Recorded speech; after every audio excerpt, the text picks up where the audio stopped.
c'est lui qui va les sauver. Alors que c'était simple de lui dire, monsieur l'ambassadeur, vous nous avez menti. S'ils ne savent pas le dire en anglais, j'espère que je vais bien prononcer l'anglais, you lead to use Master Ambassador. C'est-à-dire, monsieur l'ambassadeur, vous nous avez menti. Ils n'ont pas eu le courage de dire ça.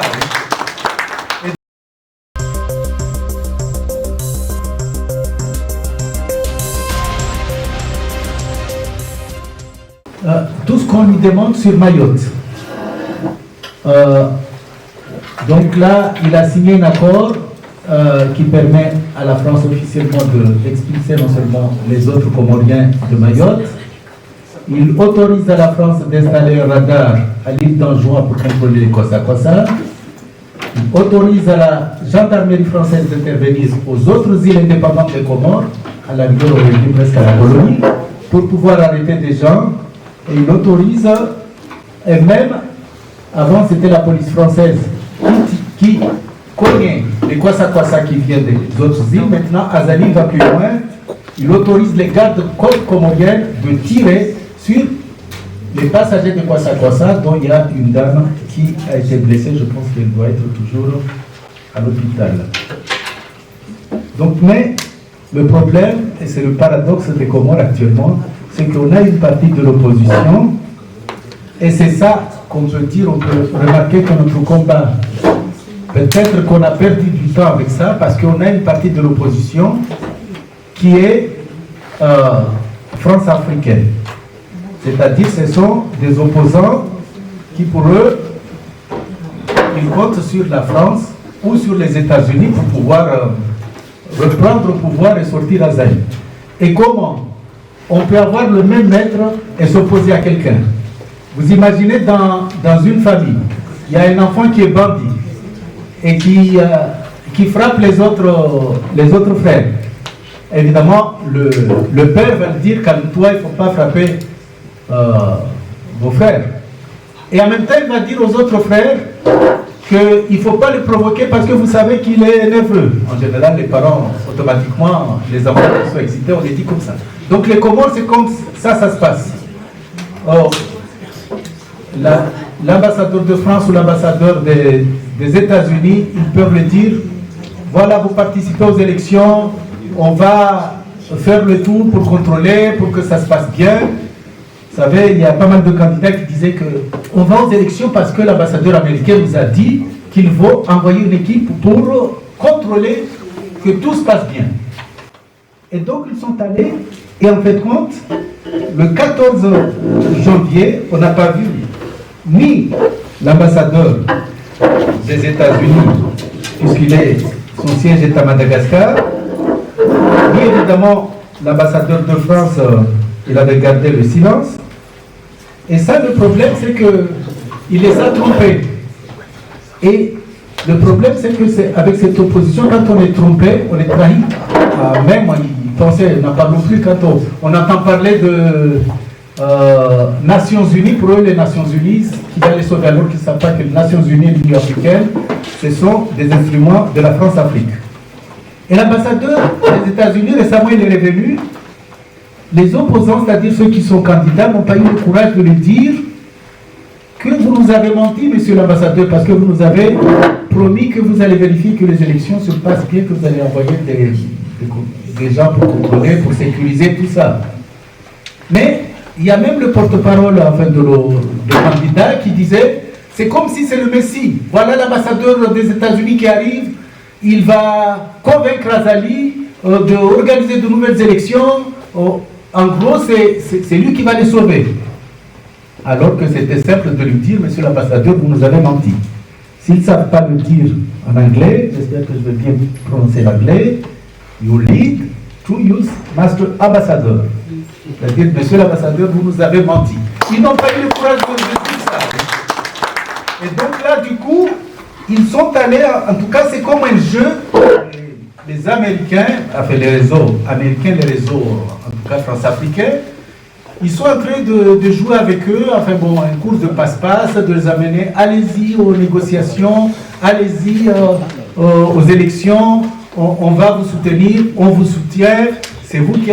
Le problème, c'est qu'on promet à tout le monde le pouvoir, que ce soit certains qui sont au pouvoir déjà, certains ministres, et même ceux qui sont dans l'opposition, non, c'est vous qu'on va donner le pouvoir, et puis l'autre on dit c'est vous, et tout le monde y croit à ça, et chaque fois ils se font avoir.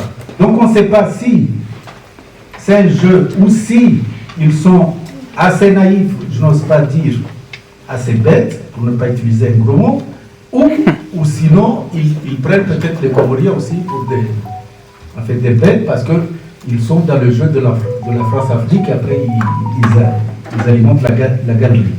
Donc là, je ne vais pas être trop long. Donc c'est pour ça que nous sommes là avec les invités spécialistes et un analyste politique, en tout cas des panafricanistes convaincus, pour vous apporter leur expertise en matière de lutte, nos échanges, nos expériences avec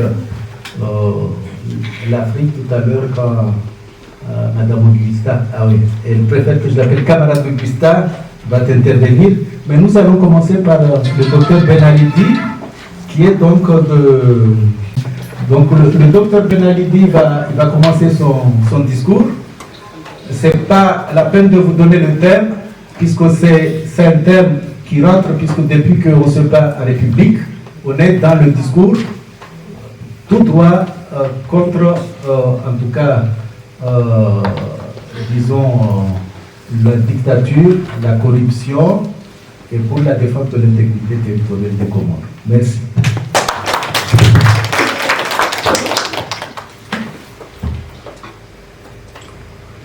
Messieurs, dames, bonjour. On m'a demandé de faire un discours sur Azali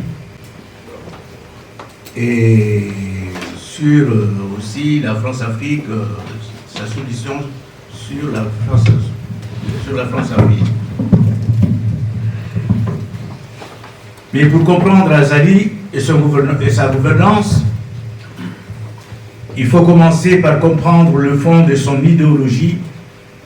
Ce fond se compose de 3 piliers. Le premier pilier, c'est que Azali n'aime pas les Comores. Il n'a aucune attache patriotique pour son pays. Il aime se servir de son pays pour des objectifs personnels. Mais il n'est pas prêt au moindre sacrifice pour lui. Ainsi, lorsque le pays était attaqué par des mercenaires, et alors qu'il était chef d'état-major, il n'a eu aucun scrupule à fuir la bataille sur le champ d'honneur et à se réfugier dans l'ambassade d'une puissance étrangère. Et lorsque le combat cessèrent, il n'eut aucune honte à revenir au camp militaire. Il trahit toujours le pays et la nation. Hier, un partisan avec les séparatistes enjoignés pour rester au pouvoir. Aujourd'hui, avec la question de Mayotte, toujours pour se pérenniser au pouvoir. Pendant la période de séparatisme, tout en disant combattre les séparatistes, il les soutenait financièrement et entretenait une complicité entre eux. Azali ne croit pas, c'est le deuxième pilier, c'est que Azali ne croit pas à aucune valeur. Même les valeurs militaires comme la vaillance, l'honneur, le respect de l'engagement, contractés à l'acceptation du dernier sacrifice. Il n'a aucun respect pour le droit, la loi, les règlements et les usages, y compris les usages traditionnels. Ainsi, coup d'État militaire en 1999, coup d'État électoraux en 2002, 2019, 2024, coup d'État institutionnel avec la dissolution de la Cour constitutionnelle en 2017. Il n'y a rien de sacré pour lui, y compris la religion dont il fait une exploitation éhontée pour son maintien au pouvoir. Azali n'est habité par aucun sentiment humaniste. Il ne sait pas ce que c'est la valeur de l'homme. Ainsi, il promène le cadavre du soldat, paix à son âme, Apache, sur le capot d'un véhicule militaire dans Moroni. La vie de l'homme n'a aucune espèce de valeur pour lui. Azali n'a aucune foi en quoi que ce soit. Chers compatriotes, chers frères et sœurs de la résistance panafricaine, mesdames et messieurs les conférenciers, depuis le retour aux affaires en 2016 du colonel putschiste Assoumani Azali, après des élections très tendues où il menaçait publiquement d'égorger ses opposants, obtenant ainsi des résultats plus que contestables, notre pays a perdu une relative stabilité caractérisée par 15 années d'alternance démocratique à tous les niveaux, présidentiels, législatifs et municipaux. En effet, à travers des assises partisanes, un référendum constitutionnel organisé en 2018 et boycotté à plus de 80%, selon les observateurs de l'Union africaine, et davantage selon les observateurs nationaux. Notre archipel connaît donc une succession de mascarades et de hold-up électoraux sous un régime dictatorial, avec une quarantaine d'assassinats politico-militaires et justice aux ordres, caractérisés par la corruption généralisée et le recours à des tribunaux d'exception qui ne figurent point dans le cadre juridique et judiciaire du pays. Chers camarades, habitués depuis 1999 à l'accession au pouvoir par des putschs et à la gouvernance par la terreur, le colonel Azali Assoumani entend inviter la communauté internationale à assister à une investiture le 26 mai prochain pour légitimer son énième cirque électoral organisé en janvier 2024. À la veille de la fin des mandats du président, en exercice de l'organisation continentale plutôt, dont il prétendra publiquement qu'il ignorait combien cette mission coûterait cher à notre pays. Certes accueillant, mais aux ressources financières fort limitées. Telle une obsession dans un contexte d'épidémie mortelle du choléra qui a fait déjà plus de 150 morts. De surendettement à l'international sans aucune nouvelle infrastructure, visible en dehors d'un hôpital, dont le bâtiment est en construction depuis 8 ans et qui risque de devenir un mammouth ou un éléphant blanc pendant que des hôpitaux existants sont laissés à l'abandon. Dans un contexte de paupérisation croissante de la population privée en permanence d'eau potable et d'électricité, le Gozibi national, adepte du Gwanzima, ne se préoccupe que d'une cérémonie de légalisation internationale de sa dernière forfaiture, en dépit de toutes les formes d'illégalité citées, une fraude inégalée, au vu et au su des observateurs du village planétaire, dans lequel désormais nous évoluons tous, ainsi que malgré la contestation populaire, notamment d'une jeunesse sauvagement réprimée dans le sang et les centaines d'emprisonnements dans des conditions inhumaines. En conséquence, après 5 ans de mobilisation et de manifestation, nous avons pris acte de la décision prise par le Front commun de force d'appeler le peuple à s'unir pour se débarrasser de cette dictature et d'informer l'opinion internationale quant à la ferme résolution de mettre en œuvre toutes les formes de résistance et de lutte en vue de la restauration de l'ordre constitutionnel issu de l'accord cadre de réconciliation nationale adopté le 17 février 2001 à Fomboni, Moélie.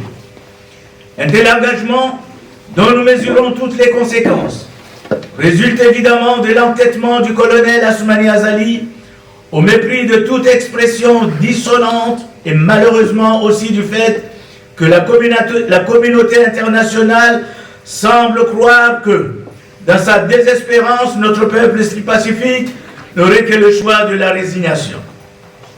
Chers amis, à la veille d'une bataille que nous espérons décisive, je voudrais saisir l'occasion de cette conférence pour noter que c'est dans ce contexte conflictuel brûlant, notamment à Kanaki, que la France coloniale et néocoloniale accélère ses plans visant à annexer définitivement l'île comorienne de Mayotte par la déportation massive de nos compatriotes.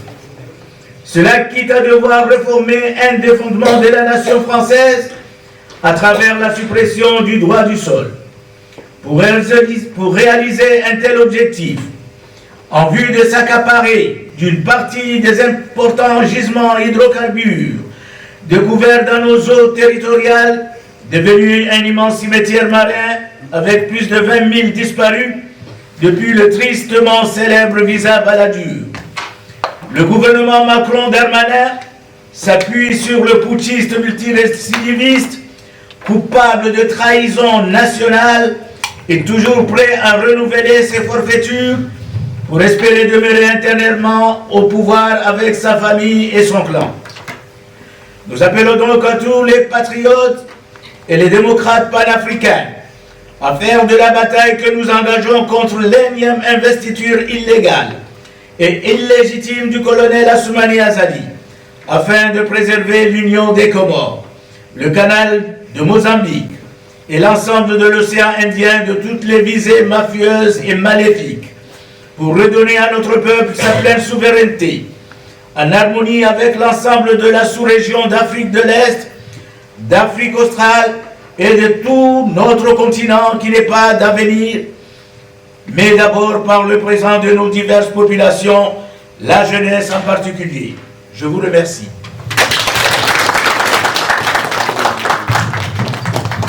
Merci, docteur.